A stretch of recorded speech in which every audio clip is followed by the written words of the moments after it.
2013 में मैं 20 फीट ऊपर से गिर गया था, ऊपर छत से 20 फीट ऊपर से गिर गया था, कोल्हू टूट गया था। डॉक्टर ने बोला था अब आप कभी चल नहीं पाएंगे और चलेंगे तो लंगड़ा करके चलेंगे। मुझे डॉक्टर पर नहीं अपने कन्हैया पर भरोसा था कि यदि चलाने वाले वो हैं तो वो चलाएंगे और बिठाने वाले वो हैं तो वो बिठाएंगे।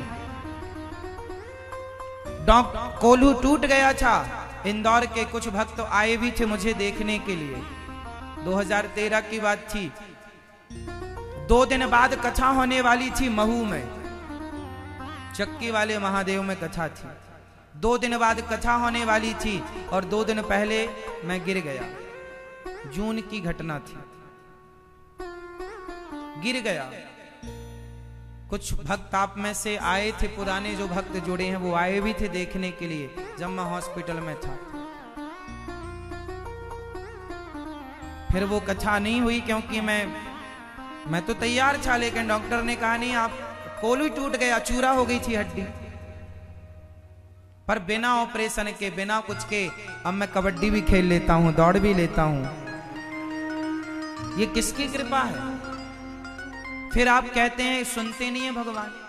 गीता जी में एक श्लोक है, मूकम करोति वाचालम पंगुम लंघयते गिरिम यत् कृपा तमहम वंदे परमानंदम माधवम। इसका अर्थ सुनो, मूक हो ही बाचाल पंगु चढ़हि गिरिवर गहन जासु कृपा सुदयाल द्रवहु सकल कलिमल दहन।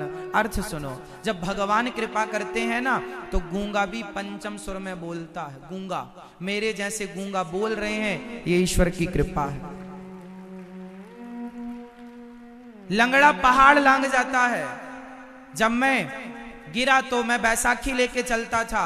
2 महीने बिस्तर पे ही रहा, ना हिलना ना डुलना, बिस्तर पे ही 2 महीने तक। फिर मैं थोड़ा थोड़ा, डॉक्टर ने कहा चलो, तो मैं चला। तो बैसाखी दोनों हाथ पर लेकर चलता था। जब मैं घर आया अपने गांव तो 2 महीने जो बिस्तर में पड़ा हो, तो सोचो उसको चलने की कितनी जल्दी होगी। मुझे बड़ी जल्दी थी। मैं जानता हूं कि लंगड़ा होना कितना दुर्भाग्य है। 1 कदम चल पाने की कीमत क्या है, ये मेरे से कोई पूछे, मैं जानता हूं। जब मैं बैसाखी लेकर चलता तो डॉक्टर ने बोला ज्यादा चलना नहीं, पर मेरे गांव के एक चाचा से मैंने कहा चाचा चलो चित्रकूट चलते हैं।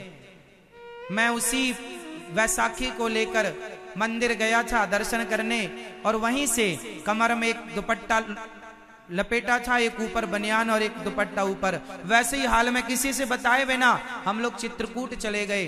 संयोग बस रातों सवेरे ट्रेन मिल गई, चित्रकूट जी उतरे, और उसी लंगड़ा अवस्था में उसी वैसाखी को लेकर मैंने कामता नाथ जी की परिक्रमा लगाई थी पहली।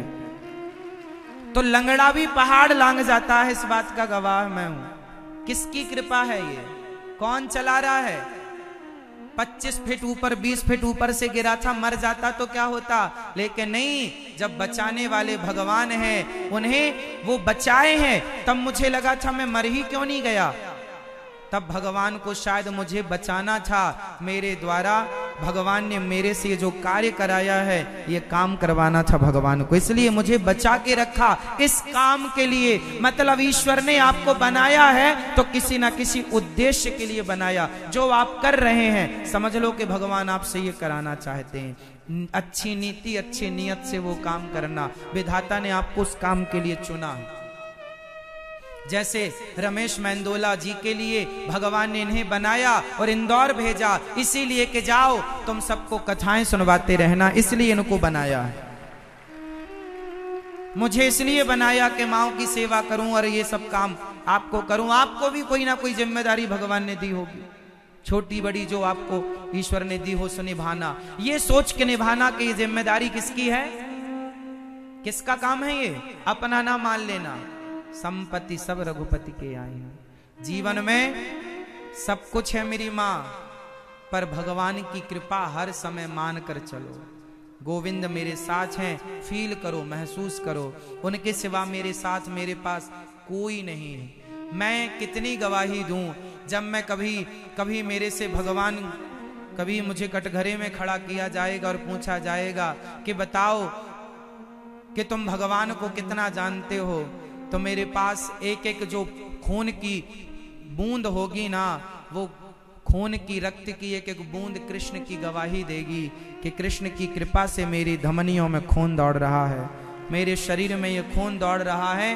तो केवल कृष्ण कृपा के बल पर मेरी सांसें, कृष्ण ही मेरी सांसें हैं, मेरे जीवन में कृष्ण के सिवा कुछ है ही नहीं। इसलिए एक भरोसे, मैं कभी किसी का विश्वास भगवान के अतिरिक्त नहीं करता। भगवान ही मेरे, मुझे जरूरत ही नहीं है। एक भगवान पर विश्वास कर लिया ना, फिर सब पे कोई आपका कुछ बिगाड़ ही नहीं सकता।